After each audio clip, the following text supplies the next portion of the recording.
As we were walking in, Madeline called me a walking cliche. So I thought that I would read, as a matter of fact, in an immersion. So Madeline, this is for you. All right. As a matter of fact, in an immersion recently, I called them in my creative writing classes. I called them immersions, because it sounds so much better than in-class writing exercise. I hated them when I was a student. Let's get this right here. But I'm a believer in immersions. They force you to make decisions. And so this actually, sometimes I think you need to participate in the immersions with the students. You can't just make them do that. You have to do that. You have to be willing to do it yourself. So one of the things that I teach sometimes in writing settings is as I kind of try to make a parallel between, there's like a writer's hierarchy of needs, kind of like there's Maslow's hierarchy of needs. Are you with me? Do you know Maslow's hierarchy of needs? Okay, and you start with breathing, eating, sleeping, and sex actually. Is because you have to reproduce, and then I think you go to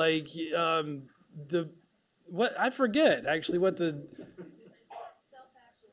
self-actualization is at the top. That's where we're all trying to get to. The middle, the third phase. Thank you. That's 2, Bill. Thank you. 3 is safety and some other things. So anyway, I teach that as a parallel. I teach it well, as you can tell. And I'm focused on the writing. And the writing is like you have to have clarity, meaning, and sense. And you build up there to symbol and things like that. So I said, hey, you have to, it was like, I think we were in fiction. And I said, you have to write a beginning and middle and end. And you have to do it in 25 minutes. And here are some options, and I gave it to him, and I participated in it. And it rarely works out this way, but this was a draft of one of those things that I participated in, and the walking cliche came back to life. So this is a walking cliche moves back and forth in time and becomes self-actualized. Stage number 1, basic.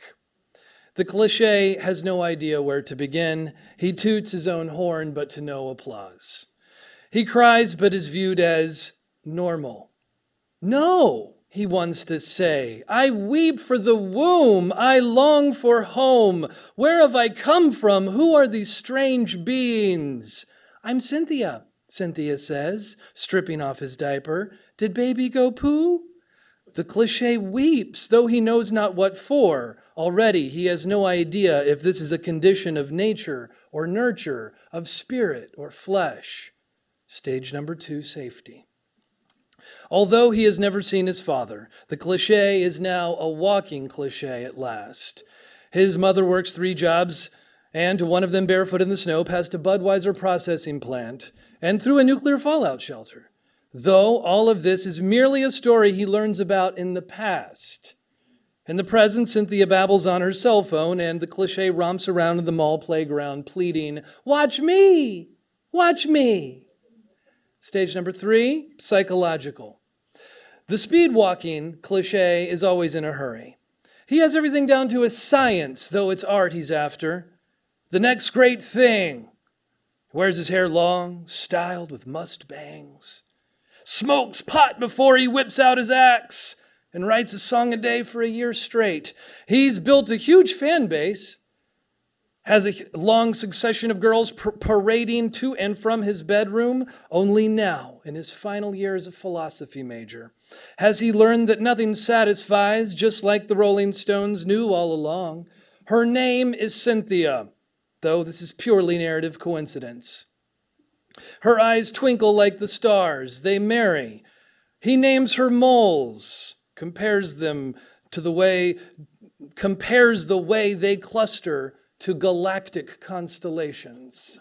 Stage number 4, peak experiences. When the 10-year-long album project is bought by Geffen from Indie Scoots Records, the cliches world is turned upside down. He releases his muse before thousands, tens of thousands. The album goes platinum. He no longer thinks of himself as a cliche. He has made it. No one is really original anyway. And besides, all you need is love. He runs around with groupies, drinks a fifth of vodka a night, snorts enough coke to fill Peru, and begins a long hang glide on the exhaust of his own life, giving way beneath him. He lives for touring, barely sees Cynthia and the 2.3 kids they once wanted to have. He wonders what to do when your dreams come true, but they're not quite what you planned. Stage number 5, self-actualization. But in an unprecedented turn, the cliche realizes he's bottomed out, wants to turn it around, have his cake and eat it too. He gets it together in rehab, professes with great sincerity in the 12 steps. Cynthia forgives him, sees that it was really just the drugs talking. The other him was a disease, a cliche. This him, the real him, has grown up from his experiences, does not judge. He empathizes with all those who are burdened by a deep and hidden pain. I just wanted to, I couldn't believe it, but when I saw the lineup for this wonderful 2010 Meacham for this year, I noticed that so many of the poets that are coming this time around are actually in Breathe. So this is a quick timeout for a brief commercial interruption. But it's a shout out to folks like Tom Hunley, Sebastian Matthews, Keith Flynn, Earl Braggs, Richard Jackson, and even Marvin Bell. They are all in here, plus 90 some other poets. So if you see this hanging around at any time, Pamela is in here too. I'm sorry, 7 poets. I'm embarrassed, but you are on the back cover right here, Pam, so I shouldn't have missed that. 7 poets. So pick up a copy if you would. Let's see. I wanted to read a new poem, and it's in here somewhere. I know what it is, if I can find it. Here it is. It is called Free Beer at the Tremont. And this is, it's based on the unbelievable true story.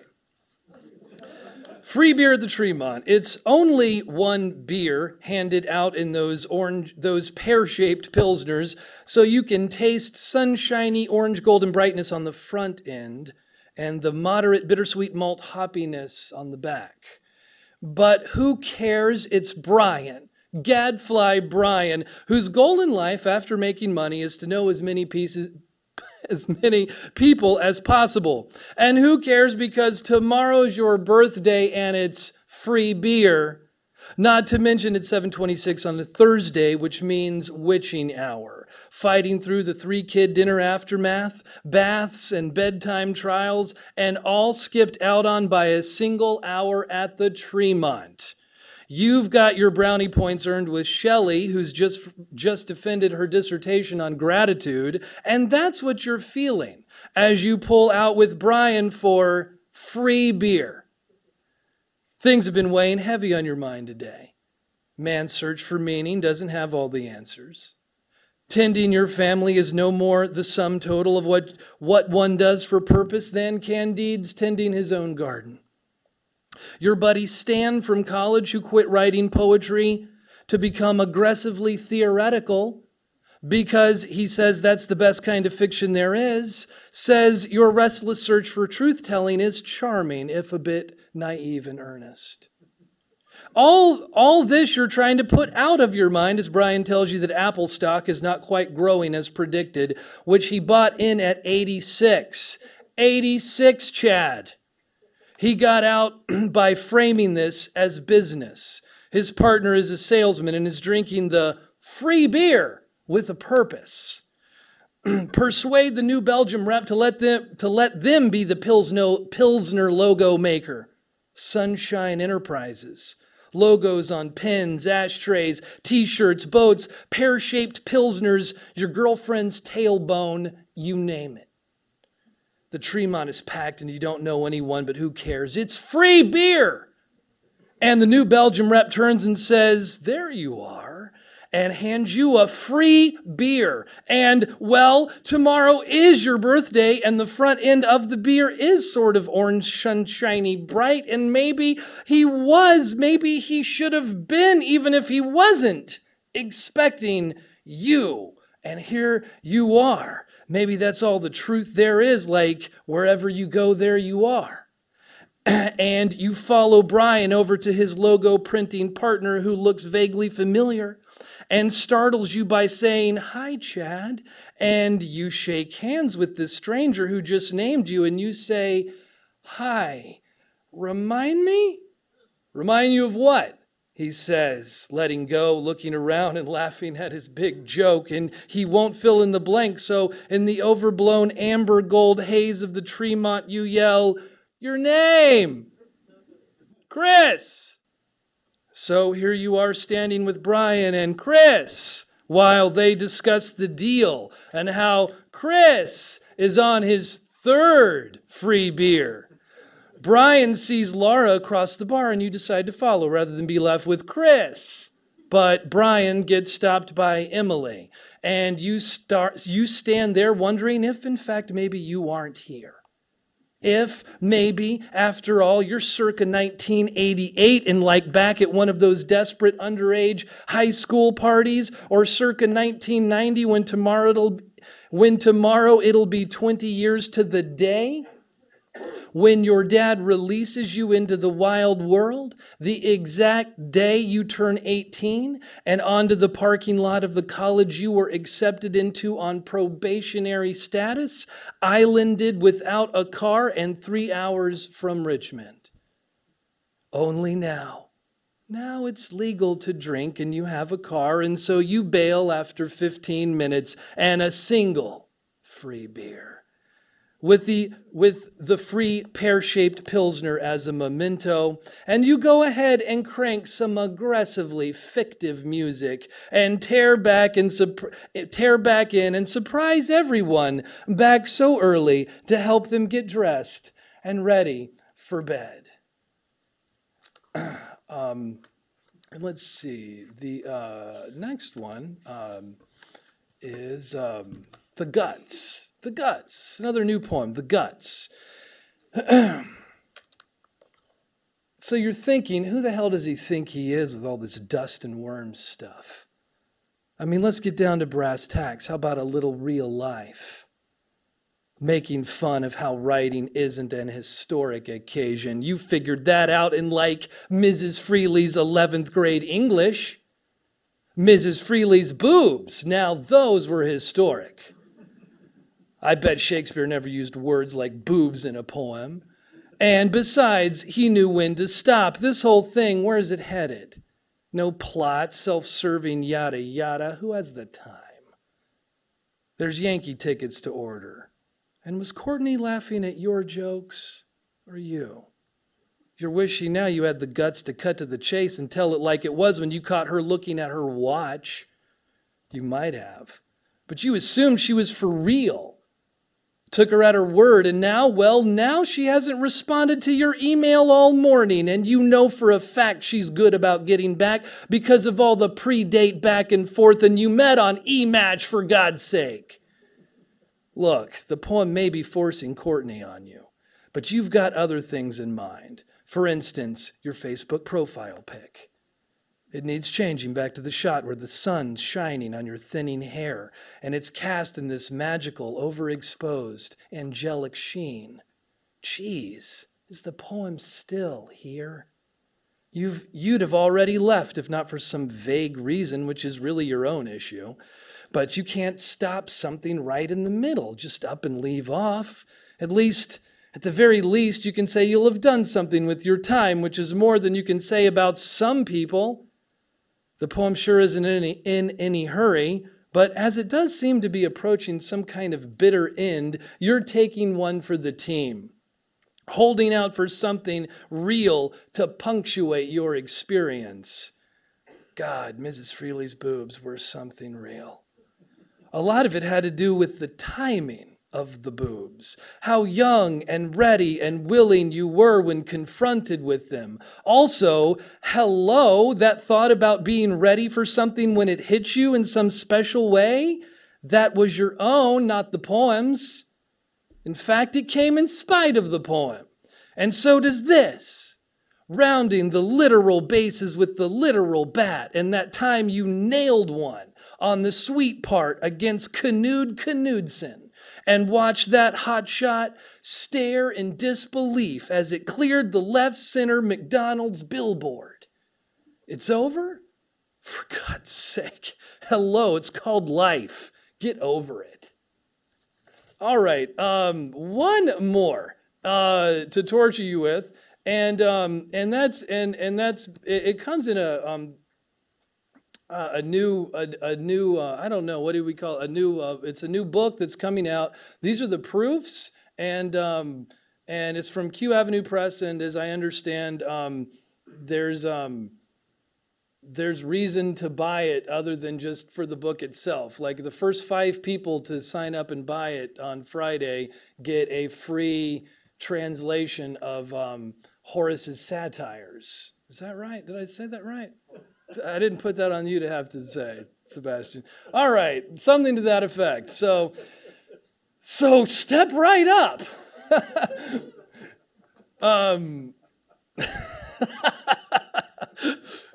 Really, they will be signed copies.